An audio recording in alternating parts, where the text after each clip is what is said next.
माझ्या विधानामुळे गैरसमज झाला असं अनेकांना वाटतंय।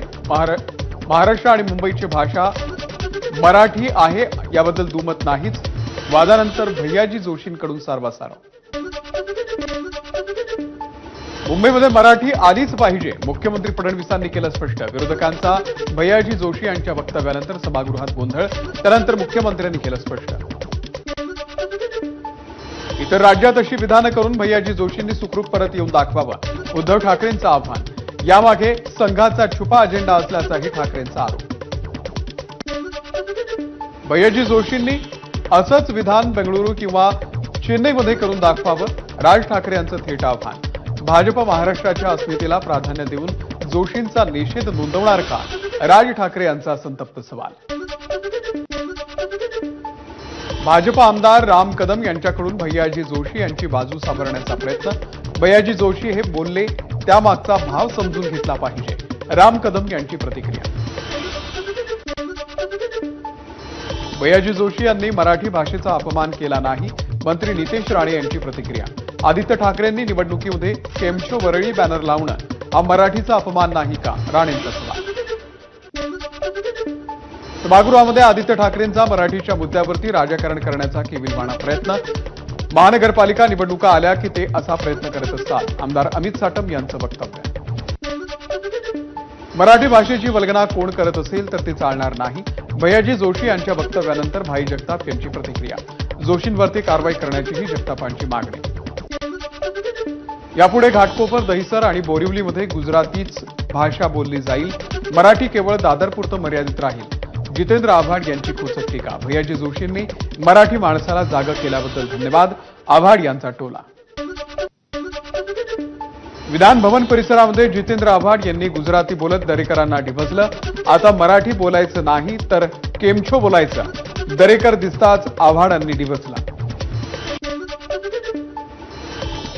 भैयाजी जोशी यांनी मराठी माणसाला संताप येईल अशी विधानं करून महाराष्ट्राचा, मराठी भाषेचा, मराठी माणसाचा आणि 106 हुतात्म्यांचा अपमान केलाय। त्यांनी महाराष्ट्राची माफी मागावी, मनसेचे प्रवक्ते अविनाश अभ्यंकर यांची मागणी। घाटकोपरमध्ये भैयाजी जोशी यांच्या विरोधात मनसेचं आंदोलन, मराठीवरून केलेल्या वक्तव्याचा जोशींच्या प्रतिमेला जोडे मारून निषेध नोंदवला।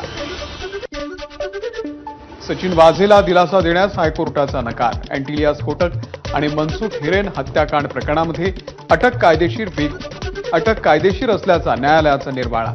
एनआयएनं बेकायदेशीररित्या अटक केल्याचा दावा करत वाझेनं सुटकेसाठी दाखल केली होती याचिका। जितेंद्र आव्हाड यांनी घेतली उपमुख्यमंत्री एकनाथ शिंदे यांची भेट, मतदारसंघातील कामासंदर्भात भेट घेतल्याची माहिती। शनिवार 8 मार्च रोजी विधिमंडळाचं कामकाज नाही, या अगोदर 8 मार्च रोजी महिला दिनाच्या निमित्तानं बैठक घेण्याचा निर्णय घेतला होता, परंतु आज झालेल्या बैठकीत 8 मार्चला सभागृहाचं कामकाज न करण्याचा निर्णय घेतलाय। समिती वाटपावरून शिंदेंच्या शिवसेनेच्या ज्येष्ठ आमदारांमध्ये नाराजी। 4 ते 5 टर्म निवडून येऊन सुद्धा समितीवरच समाधान मानावं लागत असल्यानं आमदारांनी व्यक्त केली नाराजी। वर्ध्यामध्ये नगरपालिकेच्या माजी गटनेत्यासह काँग्रेसच्या काही माजी नगरसेवकांनी केला अजित पवारांच्या राष्ट्रवादीमध्ये प्रवेश। प्रफुल्ल पटेल यांच्या उपस्थितीत झाला पक्षप्रवेश। धारावी पुनर्वसन प्रकल्पावरून काँग्रेसचे नेते राहुल गांधी यांचा धारावीकरांसोबत संवाद। धारावीच्या लेदर मार्केटमध्ये उद्योजकांसोबत राहुल गांधींनी केली चर्चा। सरकार संबंधित प्रत्येक बातम्यांवरती असणार राज्य सरकारचं लक्ष। सरकारकडून 10 कोटी खर्च करून मीडिया मॉनिटरिंग केलं जाणार, सामान्य प्रशासन विभागाचा निर्णय।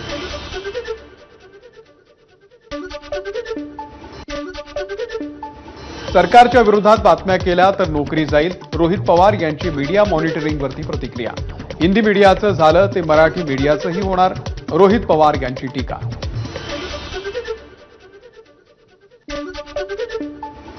टोरेस फसवणूक प्रकरणावरून गृहराज्यमंत्री योगेश कदम यांची विधान परिषदेमध्ये मोठी घोषणा। विशेष यंत्रणांच्या माध्यमातून फसवणूक या संदर्भातील गुन्ह्यावरती लक्ष ठेवण्यासाठी नवीन शाखा तयार। गुजरातमधल्या वंताराप्रमाणे महाराष्ट्रातही प्राणी संग्रहालय उभारण्याचे सरकारचे प्रयत्न। या संदर्भात केंद्र सरकारला प्रस्ताव पाठवणार, अनंत अंबानी यांनाही पत्र लिहिणार. वनमंत्री गणेश नाईक यांची विधानसभेमध्ये माहिती. मुंबईतल्या नागरिकांना रस्ते काँक्रिटीकरणाची माहिती आता QR कोडवरून मिळणार. काम सुरू केल्याचा आणि संपण्याचा कालावधी, रस्त्याची लांबी, रुंदी, कामाचं ठिकाण ही माहिती मिळणार. मुंबईमध्ये बाईक टॅक्सीला परिवहन खात्यानं दिली मंजुरी. मुंबईकरांचा प्रवास आता अधिक जलद होणार. टेस्ला मुंबईमधील पहिलं शोरूम हे BKC मध्ये उघडणार. 4000 चौरस फूट जागेसाठी केला 5 वर्षांचा भाडे करार. पहिल्या वर्षासाठी एलन मस्क यांनी 3,87,48,00,000 रुपये मोजले. लवकरच सिंधुदुर्गातही CNG बस धावणार. पहिल्या टप्प्यात कणकवली, कुडाळ आणि वेंगुर्ले या 3 आगारांमधून CNG बस धावणार. कुंभमेळ्याच्या पार्श्वभूमीवरती गोदावरी प्रदूषणाचा मुद्दा ऐरणीवर. गोदावरी नदीपात्रामध्ये सर्वच पानवेलींचं साम्राज्य. प्रदूषण रोखण्यासाठी जुन्या ड्रेनेज आणि गटारांच्या पाईपलाईन बदलण्याची गरज. आमदार देवयानी फरांदे यांची मागणी. राज्यातल्या कारागृहामध्ये 500 कोटींचा घोटाळा. शेतकरी नेते राजू शेट्टी यांचा आरोप. घोटाळ्यामध्ये अधिकाऱ्यांचाही सहभाग. चौकशी करण्याची राजू शेट्टी यांची मागणी. मुंबई पालिकेच्या नालेसफाई निविदा प्रक्रियेमध्ये मोठा घोटाळा. मनसेचे नेते बाळा नांदगावकर यांचा आरोप. घोटाळा प्रकरणामध्ये मुख्यमंत्री फडणवीसांसह मुंबई महानगरपालिका आयुक्तांना पत्र दिलं. नांदगावकरांची माहिती. सर्व उर्दू शाळांसह 8,500 अल्पसंख्याक शाळांमधील शिक्षकांची पदवी तपासली जाणार. राज्य अल्पसंख्याक आयोगाचे अध्यक्ष प्यारे खान यांचे आदेश. बोगस पदवीच्या माध्यमामधून शिक्षकांनी नोकरी मिळवल्याचा प्रकार उघडकीस आल्यानंतर निर्णय. 1ली ते 9वीच्या वार्षिक परीक्षेच्या वेळापत्रकावरती शिक्षकांचा आक्षेप. एप्रिल अखेरपर्यंत परीक्षा घेतल्यास 1 मे रोजी निकाल शक्य नसल्याचं शिक्षकांचं मत. जयकुमार गोरेंनी विनयभंगाचा आरोप करणाऱ्या संजय राऊत, रोहित पवार यांच्यावरती केला हक्कभंग दाखल. एका YouTube वाहिनीवरही केला हक्कभंग दाखल. मंत्री जयकुमार गोरे निर्दोष सुटले नाहीत. गोरेंनी माफी मागितल्यामुळे केस मागे घेतली. तक्रारदार महिलेचा दावा. गोरेंनी जीवे मारण्याची धमकी दिली असल्याचाही तक्रारदार महिलेचा आरोप. सतीश भोसलेला अटक करा आणि आमदार सुरेश धस यांच्यावरही गुन्हा दाखल करण्याच्या मागणीसाठी ग्रामस्थांची शिरूर पोलीस ठाण्याच्या बाहेर गर्दी. शिरूर येथील सतीश भोसलेला ढाकणे पिता पुत्रांना केली मारहाण. गुन्हा दाखल. आरोपी सतीश भोसले भाजप आमदार सुरेश धस यांच्यासाठी विधानसभा निवडणुकीमध्ये प्रचार करतानाचा व्हिडिओ समोर. अंजली दमानिया यांनी व्हिडिओ शेअर केला. वाल्मिक कराडची सर्व प्रॉपर्टी जप्त करण्यासाठी SITचा कोर्टामध्ये अर्ज. कराडची राज्यभरामध्ये कोट्यवधींची संपत्ती असल्याचे पुरावे माझाच्या हाती. देशमुख हत्या प्रकरणामध्ये धनंजय मुंडेंचा हात. या संदर्भात सगळे पुरावे मुख्यमंत्र्यांकडे असून त्यांनी धनंजय मुंडेंना सह आरोपी करावा. मनोज जरांगेंनी केली मागणी. संतोष देशमुख हत्या प्रकरणामधला फरार आरोपी कृष्णा आंधळेची हत्या झाली असावी. सामाजिक न्यायमंत्री संजय शिरसाट यांनी व्यक्त केली भीती. सरपंच संतोष देशमुख हत्या प्रकरणामध्ये सोलापूरच्या करमाळ्यामध्ये कडकडीत बंद. आमदार धनंजय मुंडे यांना हत्या प्रकरणामध्ये सह आरोपी करण्याची सकल मराठा समाजाची मागणी. लातूरच्या अनंतपाळमध्ये सरपंच संतोष देशमुख हत्या प्रकरणाच्या निषेधार्थ कडकडीत बंद. आरोपींना फाशीची शिक्षा झाली पाहिजे, गावकऱ्यांची मागणी. मुंबईमध्ये सोशल डेमोक्रेटिव्ह पार्टी ऑफ इंडियाच्या कार्यालयावरती ईडीची कारवाई. SDPIचे राष्ट्रीय अध्यक्ष MK फैजी यांना 3 दिवसांपूर्वी ईडी अधिकाऱ्यांनी केली अटक. मनी लॉन्ड्रिंग प्रकरणामध्ये 11 SDPI केंद्रांवर ईडीचे एकाच वेळी छापे. बोरिवली रेल्वे स्थानकावरती एक्सप्रेस गाडीमधून पडणाऱ्या वृद्ध महिलेचे RPF जवानानं वाचवली प्राण. घटना CCTVमध्ये कैद.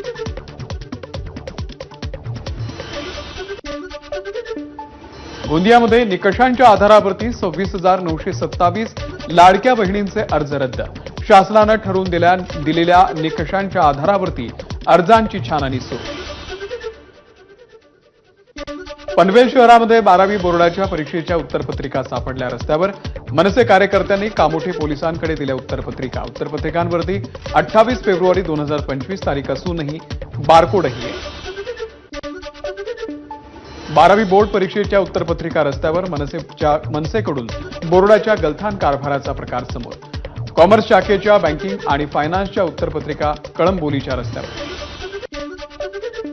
12वीच्या परीक्षा केंद्रावरती होमगार्ड दारू पिऊन ड्युटीवरती आल्याचा आरोप. अकोल्याच्या पातूरमधील सावित्रीबाई फुले महाविद्यालयातला प्रकार. पुणे पोलिसांची 17 बुलेट चालकांवरती कारवाई.